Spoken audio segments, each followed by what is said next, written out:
galera, seja bem-vindo aí ao canal Futebolaço, eu sou o Dieguinho. Bom, infelizmente o Vasco deixou escapar 2 pontos aí, um empate que, na letra fria, sem você analisar o contexto, é um ponto ganho, mas da forma como aconteceu, pelo resultado e o placar tá na mão, até os 35 minutos da segunda etapa, fica um gosto ruim e fica assim a decepção e o sentimento de que o Vasco perdeu 2 pontos e não ganhou 1 ponto, tá? E isso é o sentimento de um torcedor, né, ou uma análise de quem estava com o jogo ganho.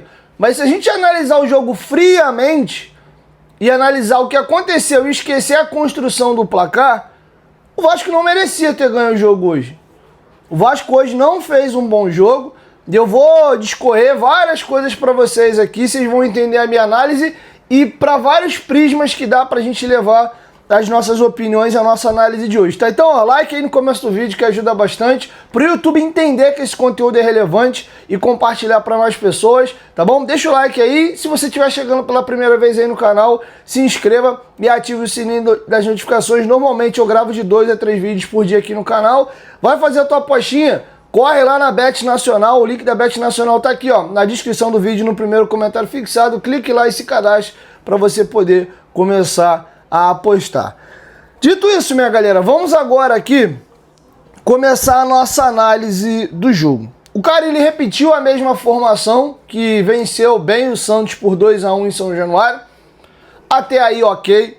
O primeiro tempo, o Vasco tem a sorte ou o mérito de ter achado o gol muito cedo. Um golaço do Coutinho, uma bola que o Vasco vai tricotando pela esquerda ali, a bola acaba batendo na perna do zagueiro e vem no Coutinho. E aí o Coutinho, eu volto no comentário que eu fiz contra o Santos, teve uma galera reclamando, pô, o Coutinho não decide, o Coutinho participou nem tanto de jogadas perigosas, tá abaixo. E o meu comentário eu levei para outra linha. Eu falei, ó, o Coutinho tá me chamando a atenção a parte física. Eu senti um Coutinho mais forte, um Coutinho com mais mobilidade. E naturalmente, a partir do momento que ele melhora fisicamente, a técnica acompanha. Ele não conseguiu ser decisivo e fazer o desequilíbrio na partida contra o Santos, mas você vê que o meu comentário fazia sentido. E hoje, você pega as participações aí, ele foi o craque do Vasco na partida, você vê um jogador melhor fisicamente e por estar melhor fisicamente ele consegue render mais. O gol que ele faz, muita gente vai se apegar à questão aí, pô, que golaço, que chapada, mas ali tem muita nuance física. A bola vem, primeiro que para você arrastar, você só arrasta se você sentir que você tem condição de sustentar essa bola com força e velocidade. Se você acha que você não vai conseguir arrastar, o marcador vai chegar, você normalmente tenta o passe ou se livra logo da bola. Quando a bola vem, o primeiro movimento dele é de fazer o gato, de fazer o balanço aqui no adversário, confiando que essa bola ia girar, que essa bola ia passar, ele ia girar e arrastar na força. E ele fez isso. E aí aquela jogada clássica dele, domina, vem trazendo para dentro, abrindo ângulo, chapada na gaveta, um golaço, um gol antológico, um gol com a assinatura que o planeta Terra conhece do Philippe Coutinho, o terceiro jogador mais caro da história do futebol mundial, atrás apenas aí do Neymar e do Mbappé. Tá bom? Então, esse aqui é o primeiro comentário. E o Coutinho tava bem, cara. Tava bem, mas eu não quero falar do Coutinho aqui, eu quero falar do time do Vasco. O Vasco acha esse gol com 2, 3 minutos e o Vasco depois foi amassado pela equipe do Melgar. E vamos à nossa prancheta aqui. O Vasco teve muita dificuldade, mas muita dificuldade de marcar o lado do campo.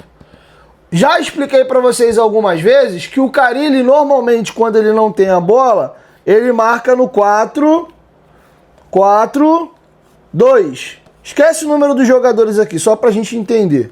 Normalmente, quando dá tempo do time recompor, né, direitinho, a transição ofensiva do time adversário foi lenta, ele consegue fechar as 2 linhas de 4 e ter o Coutinho e o Verratti lá na frente. Sendo que o Vasco tinha um problema muito grande hoje, quando ele tinha a bola, eu vou explicar para vocês. Hoje o Carille tentou construir dessa maneira aqui, ó.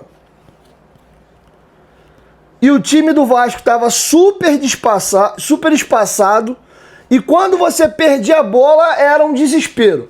Ele tentou fazer uma saída hoje num 3-3-4. Ele abriu o Hugo Moura aqui na esquerda, o Maurício Lemos era o homem do centro e o João Vitor era o homem da direita. O Piton e o Paulo Henrique, eles ficavam já lá na linha do meio de campo. A prancheta aqui passa a impressão de que não é tão longe. Mas, cara, isso aqui se tratando de um campo de futebol, a distância da primeira linha dele para a segunda era muito grande. E aí você tinha jogadores do meu lugar aqui, e aí o que acontecia? O Vasco, ele tentava um passe longo para tentar achar ou o Piton e o Paulo Henrique pelos lados, ou o Paulinho aqui por dentro. Só quando, às vezes, o Vasco sustentava a bola chegar nessa segunda linha e o Paulinho girar de frente, ou o Piton ou o PH, é que o Vasco entrava numa condição melhor desse homem da segunda linha aqui ter à frente 4 opções de passe. Os 2 pontos espetados, o Garré, o Nuno e o Coutinho Verratti por dentro. Sendo que isso aqui na prática não aconteceu. Na maioria das vezes, o Vasco tentava sair jogando com esses 3 aqui, e quando a bola chegava nessa segunda linha, a gente perdia. Ou essa tentativa de passe aqui era interceptado e a bola entrava com muita facilidade. E aí é a hora do Vasco fazer aí, né, o desmonta e monta, e esse 3-3-4 para atacar, virar um 4-4-2 sem bola que o time faz. Aí olha a meleca. Aí o que você tinha que fazer aqui? O Piton desce uma casa aqui, o Garré, o Nuno que tá lá, em nome de Jesus Cristo, longe pra caramba, ele tinha que fazer isso aqui. O Hugo Moura dá um salto pra dentro, o Paulinho desce, o PH baixa e entra aqui. O Garré tava lá embaixo, tinha que vir aqui pra fechar essa linha, e o Verratti e o Coutinho só desciam pelo centro. Então o Vasco toda hora tomava essa transição aqui e era um desespero. Os momentos que o Melgar não conseguiu levar perigo ao Vasco, ou o Vasco sofreu menos, era quando o Vasco estava montadinho aqui nessas 2 linhas de 4 e eles tinham um pouco mais de dificuldade. O Vasco está com um problema muito grande, mas muito grande nessa temporada, é com os seus jogadores de beirada fazerem uma boa proteção e uma boa marcação. Inclusive, teve gente que achou que era pegação de pé quando eu fiquei falando do Lloyd. Pô, cara, o Lloyd defensivamente foi uma tragédia. Pô, o cara não corre pra trás, marca frouxo, é descompromissado com linha, volta devagar. E aí, pra vocês não acharem... Aliás, vocês não tem que... Eu não tô preocupado com o que vocês estão achando, não. Pra provar pra vocês, ou pra manter uma coerência, as reclamações que eu fiz do Lloyd nos jogos contra o Flamengo, hoje cabe muito ao Garré, que fez um jogo ridículo, horroroso. A partida defensiva do Garré hoje foi patética, foi piada. O Vasco era uma mãe pelo lado ali. O próprio Paulo Henrique, que é um jogador muito bom defensivamente, ele sofreu muito, cara, porque ele não tinha companhia. O Garré fez um jogo horroroso defensivamente, e você tem um fator altitude também. Então o Paulo Henrique sofreu muito no jogo de hoje. E aí o que acontecia? O Nuno, a gasolina dele, cara, acabou com 25 minutos. Direto acontecia isso aqui, ó. Vai estar no ataque, né? Pá, perdeu a bola. O Nuno voltava assim, ó. Devagar, devagarinho. É devagar, devagarinho. Aí tinha hora que o adversário fazia isso aqui, ó. Deixa eu pegar 2 bonequinhos vermelhos. O 11 é o Nuno, tá? Melgar roubou a bola de vermelho aqui. Aí, o que os caras faziam? Ó, o 4 toca a bola no 6, o Garré, o Nuno tentava entrar, o passe passava. Quando essa bola passava numa tabela aqui, o Garré largava. Garré não, cara, o Nuno largava. Aí os caras vinham com essa bola aqui, ó. E o Vasco tomou muito sufoco aonde? Bola nas costas do Garré, caramba, do Nuno. E aí acontecia o quê? Essa virada de bola pro outro lado. O Garré, agora sim, o Garré marcava mal, não ajudava o PH, e esses cruzamentos eram um desespero. Então assim, a partida do Vasco defensivamente foi horrível. E aí, de novo, quem tá com a impressão do, pô, 3-1, o jogo tava ganho, e tava ganho mesmo, você analisa o jogo friamente pelo que foi, esquece o placar. O Vasco não merecia ter ganho o jogo de hoje, cara. O Vasco jogou mal. Vamos lembrar aqui como é que foi construído o placar. O Vasco faz um golaço com o Coutinho com 3 minutos. Mérito dele. Golaço. Gol individual. Não tem muito coletivo naquele gol ali. Beleza? O Martínez, num contra-ataque, obriga ali o Léo Jardim a fazer uma defesa. Importante.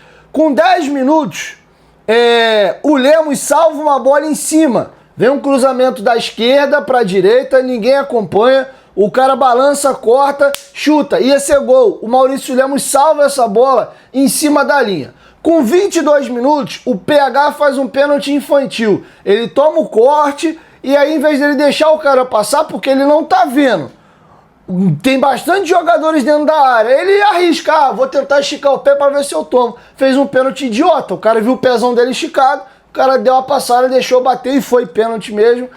Pênalti. Pra nossa sorte, o tal do Martínez chutou o pênalti para fora.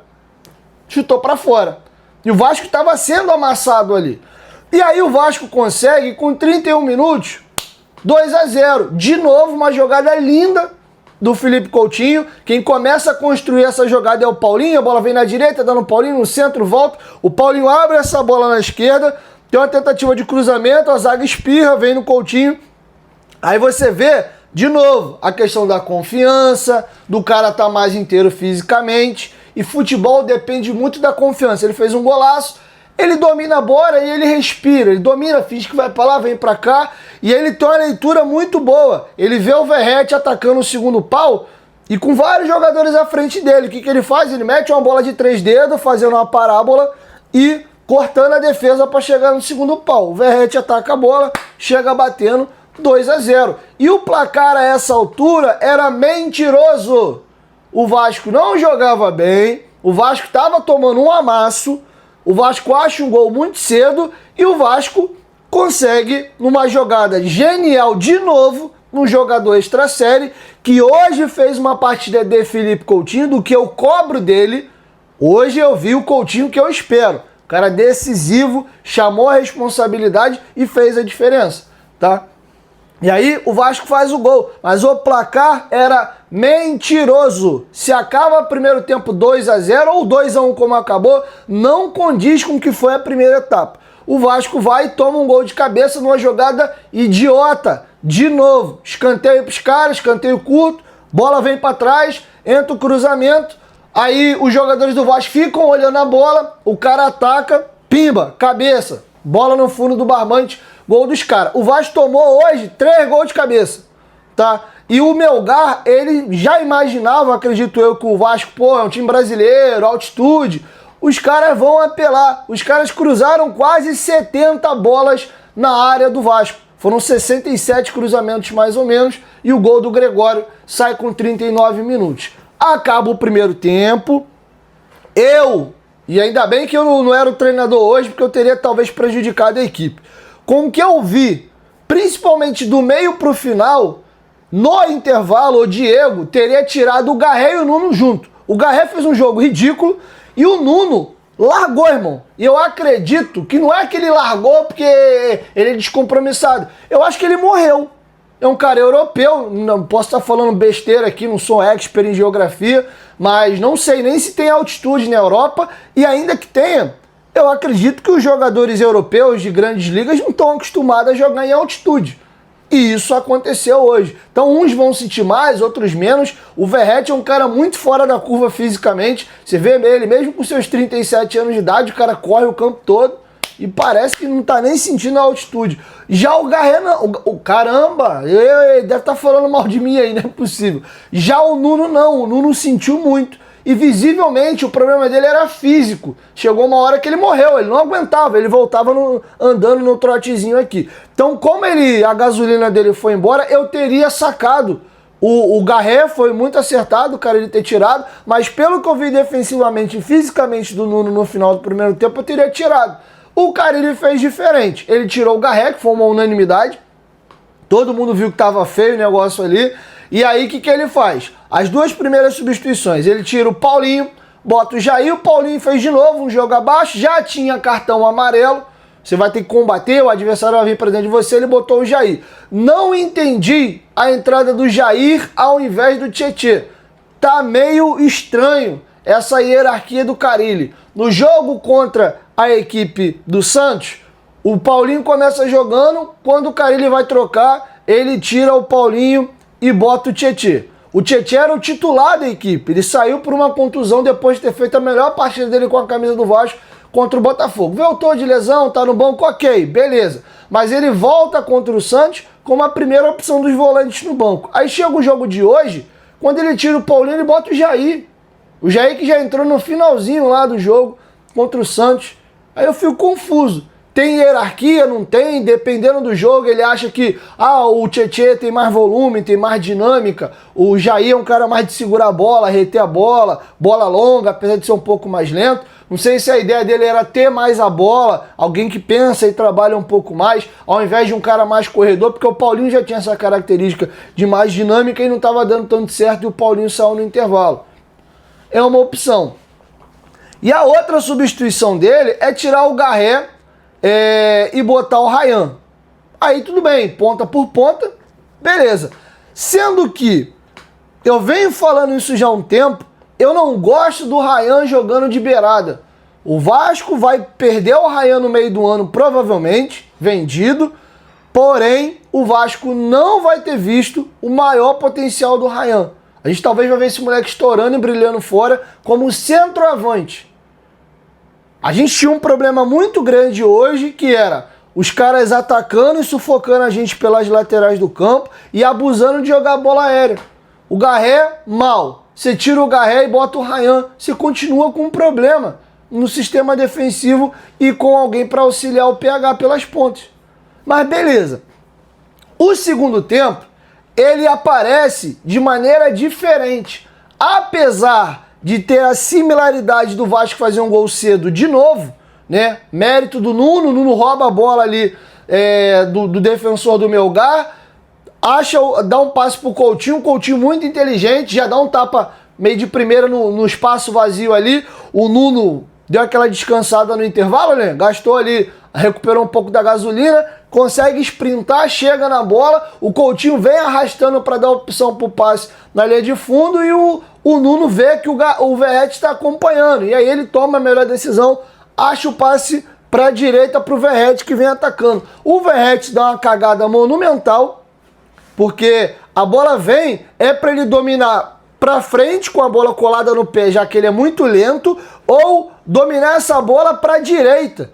Ele toma a pior decisão possível. Quando o passe vem, que ele podia até chegar batendo de primeira, ele domina a bola para a esquerda. Ele joga a bola para cima do adversário. E aí ele é lento e a matada dele, a bola, ainda que abrisse um pouquinho para a esquerda, ela abriu muito. E aí o que aconteceu? Ele teve que disputar na corrida. Ele perde na corrida. E a cagada dele é que o zagueiro, na hora que ganha dele na corrida, que o cara vai chutar, o Verratti se atira, né? Porque a bola tá passando, ele vai tentar finalizar de carrinho. Ele se atira na bola. O zagueiro é mais rápido, consegue chegar primeiro. O zagueiro chuta, a bola pega na canela dele e cai no gol. É gol do Verratti de todas as formas, mas ele contou com uma bela dose de sorte, porque ele ia tomando a decisão errada ali. E se ele perde esse gol, ele ia tomar uma cornetada enorme, tá? O Vasco acha um contra-ataque numa arrancada do PH que ele isola e acabou. Até aí, o Melgar não conseguia criar muito, o time estava com dificuldade de construir, o Vasco meio que se assentava na partida, parece que a coisa ia tranquila, e aí o Carille começa a mexer. Aos 24, ele tira o Coutinho e bota o Tietê. Eu não condeno o Carille tirar o Tietê, tirar o Coutinho. O Coutinho é um jogador já de uma idade já intermediária, não é avançadona igual é o Verratti, mas ele também não é nenhum garoto, a gente sabe que ele tem problemas físicos, tá? Então não vejo problema algum ele ter tirado o Coutinho com 24 minutos. Sendo que a gente tem que debater aqui a opção dele. Pô, beleza, até porque o Coutinho todo jogo sai com essa minutagem. Normalmente quem entra no lugar do Coutinho é o Payet. E hoje o Payet não sai do banco. E por que ele não sai do banco? A comissão técnica entendeu que o Payet não tinha condição física de jogar num jogo com 2.300 metros de altitude, um segundo tempo onde o adversário ia vir um pouco mais para dentro da gente. Eu não sei. Eu não vi a entrevista coletiva ainda, não sei se isso foi perguntado, por que ele não colocou o Payet no lugar do Coutinho para manter a característica e botou o Tietê. Mas de todas as formas, não é uma substituição até aqui ruim. Ele manteve a mesma formação, ele continuava com bola no 4-2-3-1 e se defendendo no 4-4-2. A diferença é que em vez do Coutinho ser esse armador, esse cara para encostar com o Verratti, era o Tietê. Então até aqui, ok, eu entendo. Pô, o Tietê é um cara que trata bem a bola, é mais dinâmico, beleza. O Payet de repente não vai aguentar a pressão de jogar na altitude. Ok, debati aqui porque foi uma substituição diferente, mas dá para entender. O problema é o que ele faz daí para frente. E até aqui, a equipe do Melgar não trazia perigo. O Osman cabeceia uma bola com 10 minutos no escanteio batido. Seu Lucas Piton é horroroso no jogo aéreo. O que o Vasco já tomou de gol de jogador subindo em cima do Piton para cabecear, não tá no gibi. O Orzan era para ter feito já um gol com 10 minutos. Ele rouba o tempo de bola do Piton, cabeceia para fora. Com 15, o Orzan chuta uma bola cruzada, o Léo Jardim faz uma grande defesa. E aí o jogo entra num limbo. Dos 15 até os 36, que é quando sai o gol, o jogo tava morto. É morto com farofa. Juro pra vocês por tudo que é mais sagrado. Eu tava com o celular na mão, eu ia comentar no grupo de membros. Galera, acabou o jogo. Eu já tava pensando no jogo do Corinthians. Falei, caraca, 2 vitórias seguidas, estreia com o pé direito na Sul-Americana. A gente vai pra Itaquera, vai pra buscar um pontinho, vai que emenda mais uma vitória, pronto. Galera, vai loucura, 3 vitórias seguidas. O Corinthians tava tomando um pau em casa agora aí, perdeu o Garro, o Hugo Souza, de repente tá naquela ressaca do título estadual, né? Deve ter feito uma festa danada. De repente a gente conseguiu uma gracinha lá, se pá, até uma vitória contra o Corinthians. Falei, irmão, lua de mel. Começa a engatar 3 vitórias. Eu já tava com a cabeça longe. Eu já tava fazendo conta pra frente porque o jogo tava ganho. E aí ele tira o Nuno, ok também, o Nuno morreu. Eu tinha tirado talvez até já no intervalo e bota o Adson. Tudo bem. Sendo que, o que acontece? Com 36, de novo, vem essa bola alçada na área, gol dos caras de cabeça. 3-2. Falei, putz, velho, o jogo tava ganho, agora a gente tem emoção. A gente tem emoção. O juiz deu 6 minutos de acréscimo, ali eram 36. 36, 45 com 6, 51. A gente tinha ali 36 para 51, a gente tinha mais ou menos 15 minutos ali de jogo ainda. Pô, cara, sustentar uma pressãozinha de 15 minutos aqui, dá? Até dá. Vamos. Mas o que o Carille me faz? Após tomar o 3-2, ele tira o Verratti e bota o Lucas Oliveira. E aí que eu preciso fazer uma pausa que já ia passando batido. O Carille tem que ser criticado. A derrota do Vasco está também muito na conta dele pela decisão dele de recuar a equipe demasiadamente. Porém, dá a César o que é de César e o certo é o certo, errado é errado, e uma coisa é uma coisa, outra coisa é outra coisa. O segundo gol do Melgar é sacanagem. O segundo gol do Melgar é sacanagem. A bola é alçada, um chuveirão lá da intermediária, bola que vem saindo do primeiro para o segundo pau. A bola é toda do Maurício Lemos, e o Maurício Lemos foi muito bem hoje, defensivamente. No jogo aéreo, então, o Piara fez um bom jogo. O Maurício Lemos é empurrado. Ele nem disputa a bola. A bola vem, ele tá olhando para a bola, ele vai subir para cabecear, o cara empurra ele, tira ele da jogada e cabeceia para fazer o gol. E cadê o VAR? Eu quero saber, eu quero que o Vasco cobre explicações da Conmebol do áudio da cabine do VAR, o que eles conversaram. Porque foi muita falta no Maurício Lemos. O cara empurra ele, desloca ele, tira o tempo dele de bola. O gol do Melgar foi falta, foi irregular. E aí os jogadores do Vasco reclamam daqui, fazem ali a rodinha e tal.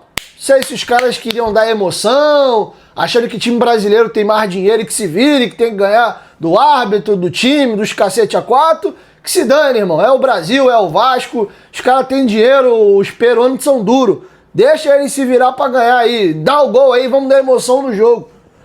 Sendo que quando esse gol sai aos 36 minutos, o jogo vira um pandemônio. O Melgar tava morto, tá jogando nada. O Léo Jardim tava vendo o jogo quase como um telespectador. E aí o Carille me tem a seguinte genialidade de, cara, tomei um gol agora, eu tô a um gol de tomar o empate, 2 de tomar a virada, na casa dos caras. Porra, os caras fazem um 3-2 acabando o jogo. Irmão, qualquer time no mundo, seja o Barcelona ou o Ibis, o time vai ganhar confiança, a torcida vai inflamar, vambora, e o emocional do adversário vai de ralo.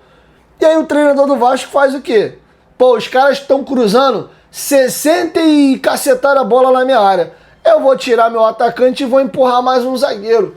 Carille, a cabeçada do adversário é a consequência do cruzamento, dos caras estarem conseguindo fazer a jogada na lateral. Ao invés de você tentar montar um mecanismo para evitar o cruzamento dos caras, não. Você, vou deixar mais fácil para vocês cruzar, tá? Sendo que eu vou tentar me defender melhor dentro da área. Meu Deus, cara, ele fez isso. Em vez dele povoar o meio para tentar brigar, ficar com a bola ou fazer falta, que seja ali, povoar o meio de campo para dificultar os caras trabalharem a bola, até chegar ao ponto de algum jogador chegar pelo lado do campo e tentar essa bola na área, não. Ele tira mais um homem do meio para frente, empurra o Vasco por uma linha de 5 atrás, ficou praticamente no 5-4 e deixa os caras cruzar. Aí eu tenho o Tietê passou a jogar de ponta, o Adson ficou na função que fazia o Coutinho por dentro, e aí o Ryan do outro lado. O Tietê ainda é um cara que combate mais um pouquinho. O Ryan é gato mole, eu já falei 1 milhão de vezes que eu detesto o Ryan jogando de ponta. As laterais do Vasco ficaram frágeis, por dentro se abriu o time, e meu irmão, bola na área e seja o que Deus quiser. Bola na área, e aí começa. Um time que estava morto, faz um gol com 36, o Guzmão obriga o Léo Jardim a fazer uma grande defesa num chute dentro da área, que carambola, o passe é rolado, ele chuta, o Léo Jardim cata, com 44 de fora, o Guzmão de novo dá uma pedrada, o Léo Jardim espalma pro lado, e aos 45 minutos, de novo, uma bola cruzada no Piton, o Piton nem sobe, o cara tem 1,74 m no segundo pau, sobe ali por cima do Piton, cabeceia, o Léo Jardim abre o braço e não consegue chegar. 3-3. Então, de novo, analisando a construção do placar, 3-1 até os 35 do segundo tempo, é um gosto amargo de merda, tá? O Vasco estava com o jogo ganho, com as decisões do Carille, com o erro da arbitragem, que eu não vou deixar de pontuar isso aqui, o Vasco acaba cedendo o empate. Porém, se você desconsidera que estava 3-1 e que os caras estavam mortos até boa parte do segundo tempo, diferente do primeiro que a gente tomou um amasso, se você analisa o jogo inteiro, o Vasco sair do Peru com esse 1 ponto ainda foi muito porque o Vasco apresentou. O Vasco fez os seus gols num erro idiota dos caras. Pareceu um pouco a diferença que o lance do gol que o Vasco tomou do Santos na Vila Belmiro foi um erro de passe. Hoje não, os caras moscaram e o Nuno roubou a bola lá em cima lá e gerou um 3-2 e a gente fez o gol. Um gol de raríssima felicidade do Coutinho, numa bola espirrada que ele arrasta e faz o gol, e um outro coelho puxado da cartola de um 3-dedo dele. Os caras tiveram o Maurício Lemos tirando bola em cima da linha, chutaram um pênalti para fora, o Léo Jardim fez pelo menos 2 grandes defesas, o Melgar teve mais volume e sufocou mais o Vasco. Se tinha que ter um vencedor hoje por volume, era o Melgar. Se tinha que ter um vencedor hoje por construção de placar e até a altura do jogo e pela cabacice, era o Vasco. E mistura aí a cabacice do Vasco com a construção que o Vasco conseguiu abrir um pouco mais para frente, o placar de 3-3 amenizou até o que foi a moral do jogo, porque o Melgar não fez uma partida para perder pro Vasco hoje, tá? É uma merda esse ponto aí da forma como foi. Saímos todos com o sentimento de que o Carille fez besteira. Era pra gente vir pro Rio de Janeiro com 3 pontos, mas friamente fazendo a planejada, começou o campeonato aqui e não jogamos ainda. Melgar, fora de casa, mano, vitória ou um pontinho. Tiver um pontinho aí, lindo. Melgar, Porto Cabedelo, Lanús e São Januário. 9 pontos. Tem que ganhar os 3 jogos. Ainda que o jogo do Lanús seja difícil, mas tem que ganhar, se pensar em classificação. Jogo contra o Lanús fora de casa. É um jogo para eu empatar, se perder, tá dentro do planejado. E o jogo da equipe do Porto Cabedelo é jogo para tentar ganhar talvez um empatezinho. Na planejada, não é ruim esse ponto contra o Melgar. Agora, tu tá ganhando o jogo até os 35 do segundo tempo, com o adversário morto em campo, e tu tomar um empate é sacanagem. Então, escolha para que lado você quer levar, tá? Agora é aguardar a cena dos próximos capítulos e vou fazer um comentário aqui e vou repetir. O time do Vasco não é ruim. Tirem essa porcaria da cabeça. A gente tem que discutir se o Vasco é bem ou mal treinado. Um time que tem Felipe Coutinho, que tem o Verratti de centroavante, que tem o Adson voltando aí agora, que tem o Nuno de novo. Nuno participando de gol, 4 jogos, 2 gols e 2 assistências. Que tem ali Hugo Moura, Tietê, Jair, Paulinho, Paulo Henrique, o Piton que não vive um grande momento defensivamente, João Vitor Lemos e Léo Jardim. E outra, a gente troca hoje, a gente bota em campo um Jair, a gente bota um Tietê no segundo tempo, a gente bota um Adson, a gente poderia ter colocado um Payet. Esse time não é ruim. Larguem a porcaria do síndrome de vira-lata.